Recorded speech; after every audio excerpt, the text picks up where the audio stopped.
ladies and gentlemen. J-Bo here with a really cool video, I hope. If you're into black powder. If you're not, then you probably don't want to watch this. But there is a lot of really cool things available to purchase to shoot black powder if you wish to. I'm going to go over the basics of it with you, and I want to show you a new acquisition that I did get, which was actually gifted to me by my older brother. I'm very grateful for this. It is a beautiful, beautiful pistol revolver. It is a Pieta. This one here is called the Old Silver. 1851 Navy Old Silver, it's called. Absolutely fantastic. Stainless steel. There's a lot of really nice detail in it. And they work like the other ones, the other 1851 Navy Colts. There's really no difference in parts or anything other than these are stainless steel accoutrements. The screws are actually stainless steel also. And they come in a nice box like this from Pieta. And that's what this one is here. In case you're wondering and you want to look that up, Navy Old Silver, 36 caliber, 7.5 inch barrel. And I can tell you that these do get between 900 and 1100 feet per second, depending on how much grains of powder you use. The manual will suggest 22 grains. I usually load 30 to 35. And these cylinders right here are designed to hold about 30 grains. I've noticed. That's what I can get in it easily. And so I'm going to put this aside. Basically all it comes with is a manual and a box. It's, you know, self-explanatory. If you ever purchase firearms, which is another point I want to make real quick, the ATF does not consider this a firearm. You don't need an FFL. You don't need an FBI background check, but many states, well, a handful of states around the country, all blue crazy ones, have passed legislation where you either can't own these or you can't buy these on the internet, and you have to buy them locally in a gun store. I'm not sure what the FFL rules are on that locally.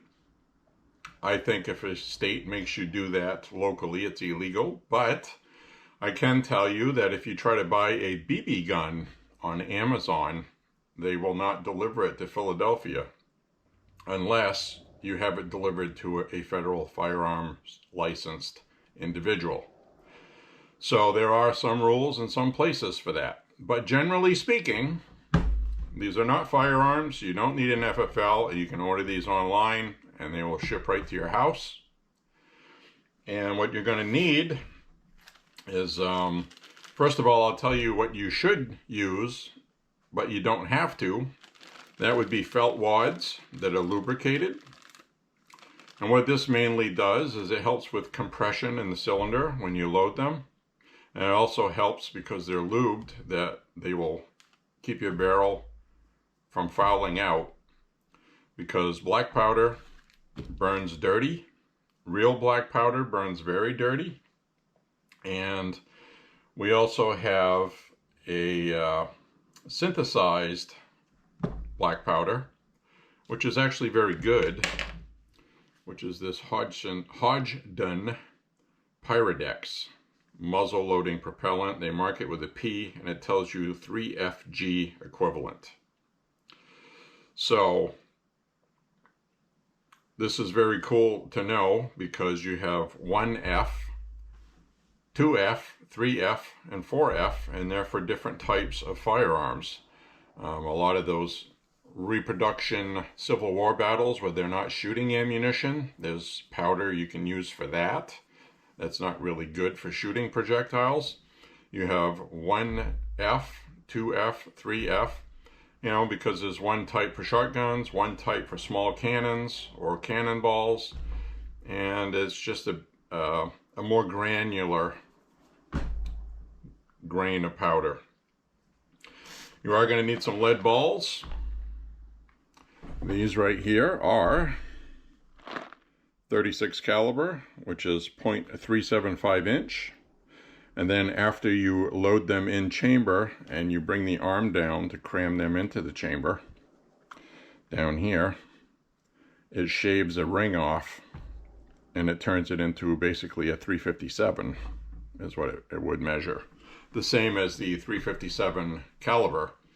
So they do have 357 caliber, 36 caliber balls, and if you buy those, they will drop right into the cylinder and you won't get any compression, and there's nothing to hold it in there.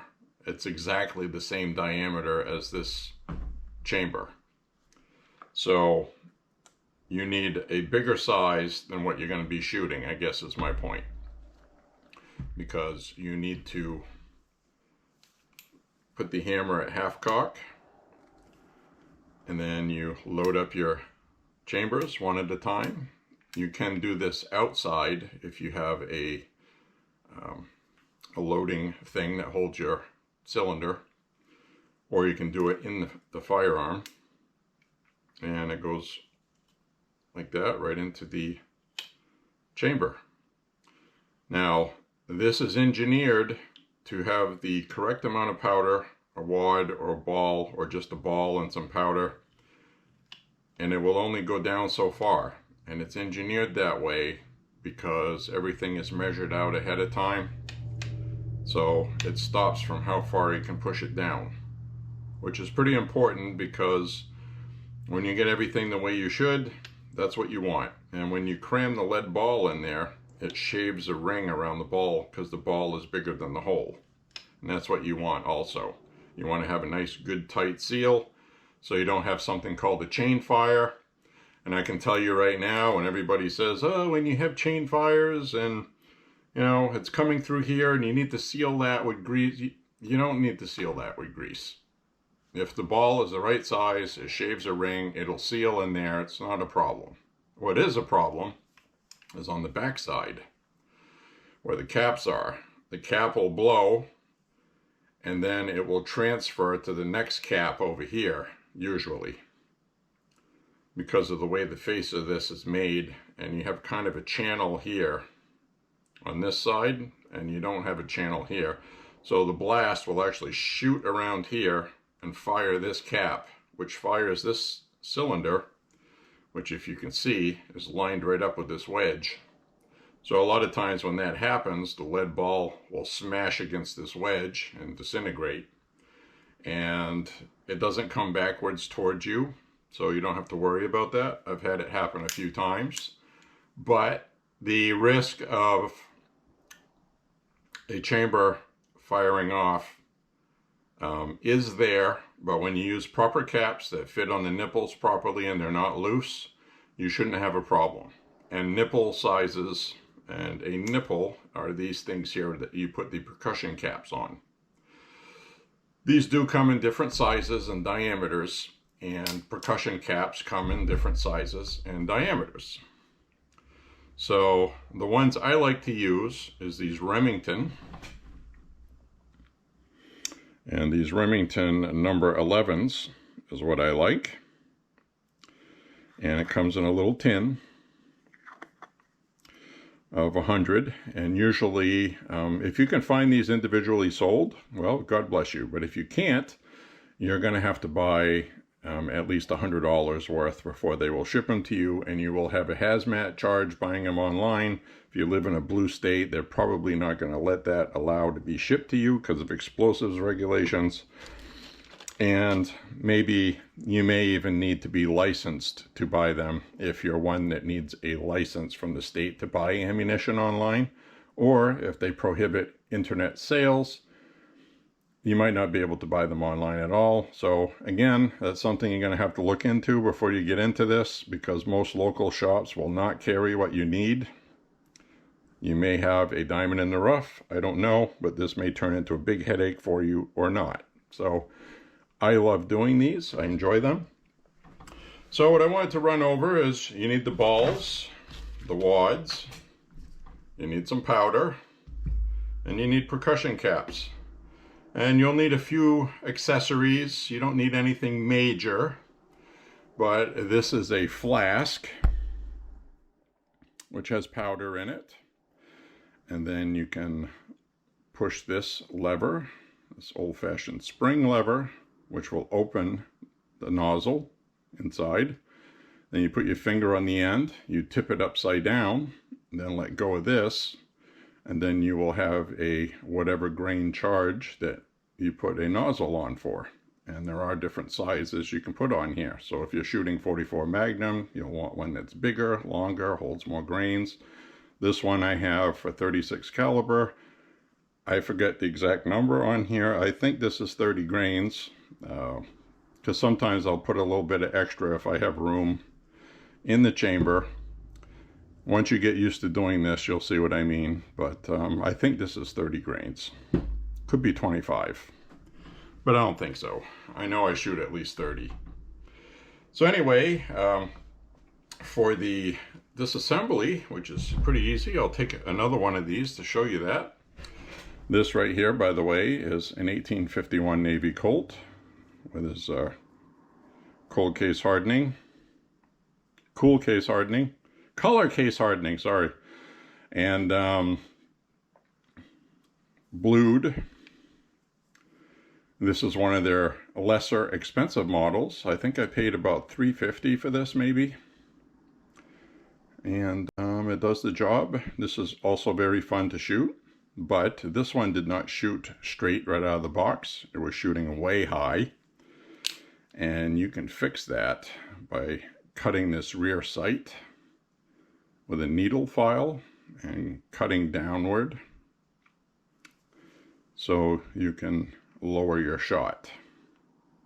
It forces you to put the nose down more so you can line the tip in the new slot that you cut. So that's what I did. This one shoots very accurately, right on the money. They're all beautiful in their own right. Same design, no different. And then we have this more of a Civil War type. And I say that because this is more like the Reb, it's called, the Rebel one, Confederate, where they had the brass receiver. And it was brass because down south they didn't have the same industry they had up north. So they did a lot of casting instead of machining. And casting is real easy to do with brass. So that's what they did. So they basically copied the Northern Colt design and they made their own. So the drawback with these is brass is softer, and after a lot of rounds, I don't even know how many rounds it would take, but the constant concussion on the cylinder, banging the back here, will actually bend this backwards ever so slightly, where you start having cylinder gap issues and other problems. And a lot of times, from what I've read, I've never seen any, and this one's nowhere near close to being worn out, and it has hundreds and hundreds of rounds through it, so it must take a long time.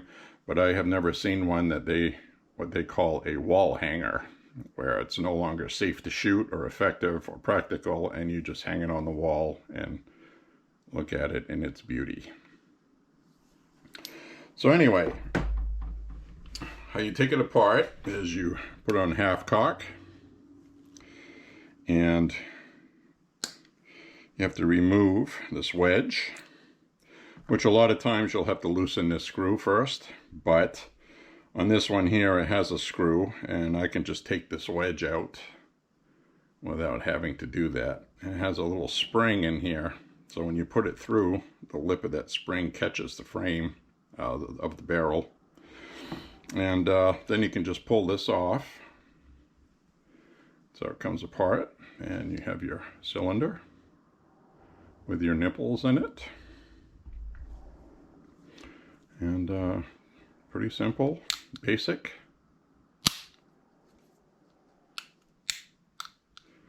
So C-O-L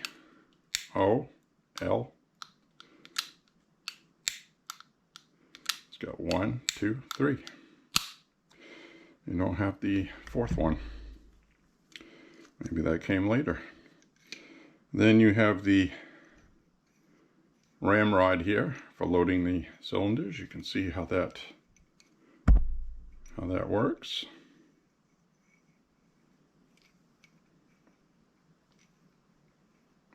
Isn't that cool? Pretty ingenious design.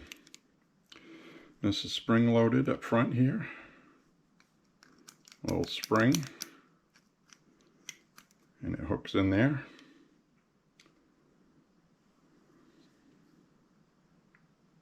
Pretty cool, huh?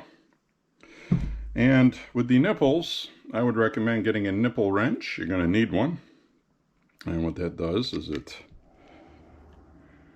goes on the nipple. You can see how that's made, because on the side of the nipple it's beveled or cut on each side, so you need something that goes on each side. And you just unscrew these and replace them.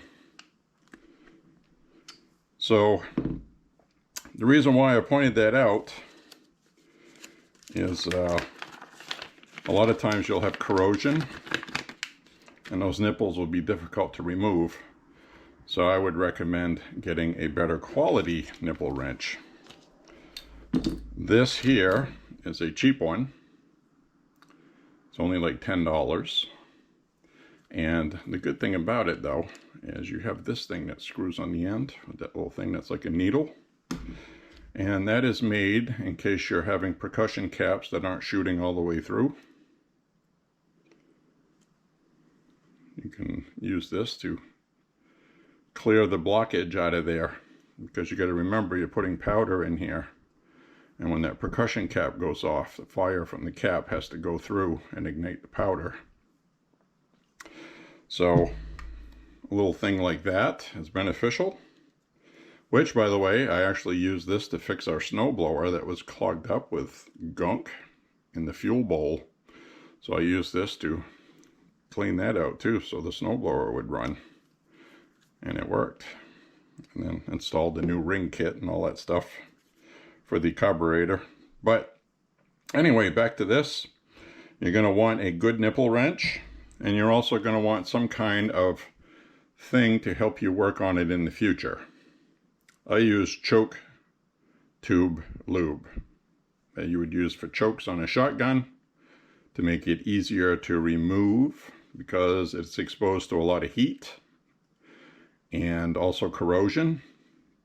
And this will help you have an easy job of it, where you just saw me loosen a nipple that has not been loosened in a long time. I did a lot of shooting with this. You can leave them in there,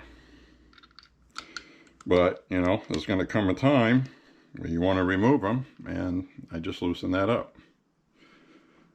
So you don't have to go crank it too tightly, but it needs to be snug. And like I said, you can buy stainless steel nipples. There's different companies that make some. Slipshot, I think it's Slickshot, has some good ones where they have a hole drilled in the side. It helps the fire channel in there better, and it also reduces chain fires, because the fire is a better burn. I use just the stock, and I did buy some Pieta stainless steel nipples. That's mainly what I use. And but you can use whatever's available. They pretty much all work. So experiment with this stuff. It's a lot of fun. And you know, you're going to want something maybe like a percussion cap dispenser. This one is a cash capper, it's called, or a snail capper, because it kind of looks like a snail. And how this works is you push this lever and then it loads a cap. See that? Then you take the cap while this is on the pistol, and you put this like this, and then you pull it off like that, and then the cap does not fall off in your hand like it just did with me, probably because I didn't have it in the gun. But when it sits on there, you get the cap on there, and you're good to go. So these Remington number 11s on these caps right here are kind of falling off by themselves. because these nipples here are for number 10s, and the Remington 11s sit on this one just fine and nice and tight. So that's why I say it's important for the type of nipples you have. So what I would do is, if I got number 10 nipples, percussion caps, I would probably either pinch them first before putting them on, which gives you a risk of chain fires like we explained, or I could just change these number 10 size and put them in here to shoot the number 10s. Or you could get stainless steel sets of number 10s and number 11s, and then you can just change them to whatever you want to shoot. Now, these should all be compatible. This cylinder right here should fit in this one, and the parts should fit into one another. These parts for these are readily available. Places like Wolf Springs, there's Dixie, I think it's Dixie Gunworks, or Dixie Gun Parts, or Dixie something or other. They also have a lot of black powder parts that you need for these. And so getting the parts is not difficult. You can get a replacement hammer, for example. Like I said, you sight this yourself, and if you do something wrong when you're doing that and you screwed it up, well, the hammer is replaceable, and you can get a hammer like this for like 10 bucks. So, you know, it's pretty cool. Pretty cool. I think overall investment basically is balls, wads, powder, and percussion caps. It's going to cost you about $100 to $150 for 1,000 percussion caps, $10 a bag for 100 wads. And again, you don't have to shoot them with wads. Back in the Civil War, they didn't use grease and they didn't use wads. The old Colt manual actually just said powder and a ball, you're good to go. And like I said, when you shave a ring around the ball, it seals everything up. It was never an issue until the internet was invented and everybody thinks they know everything. But basically that's it. If you don't want chain fires, make sure your percussion caps fit properly, and it should be a rare occurrence. But again, it can happen regardless. So lead balls, this is about $10 a box. Cabela's has them overpriced for, I think, $15 to $20 a box. I have no idea why. This same product is available on many websites for $9.99. So anyway, that's about all you're going to need. The powder, this is usually about 20 bucks to 25 bucks per pound. Same thing for real powder. This is an equivalent, manufactured. It's not real black powder, but it behaves the same way. Cleans a little bit easier than real powder. And the real powder is just basically charcoal, saltpeter, which is, I believe, sodium or potassium nitrate, and sulfur in a certain mixture. So it's pretty easy to make yourself, though your state that you're in, it may be illegal to do so. And so anyway, the last thing I want to say with this, besides the fact that you make sure of all your laws and legal things before you do any of this yourself, okay? I'm not advocating people making their own stuff or circumventing the law. Always obey the law, always. The other thing I'm going to leave you with is this is not smokeless powder. Do not use smokeless powder that you use with regular ammunition. That is a slow burning powder, and if you put the same amount of powder that you would in a cartridge and you use it for this firearm will blow up on you, because this is made for black powder. The pressures are tolerances are much lower for this. So if you put regular modern smokeless powder, it'll blow the cylinder apart, shrapnel will come off, probably kill you or somebody standing next to you or seriously injure them. Very, very bad thing to do. So always use muzzle loading propellant, okay? Very important. So I guess that's about all I got to mention on that. I will mention that this is an 1851 Navy, what's called a conversion revolver, where it's designed like the black powder one, but this one actually shoots 38 special cartridges.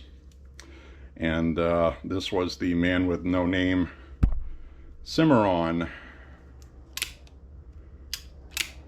And basically a lot of these same parts will fit in the black powder guns, vice versa. I've actually used a sear spring from an 1873 Colt clone to repair one of these once, and I just had to alter one side of the sear with a piece of sandpaper so it would fit more snugly, but the parts are pretty much interchangeable. So anyway, I guess that's all I wanted to go through.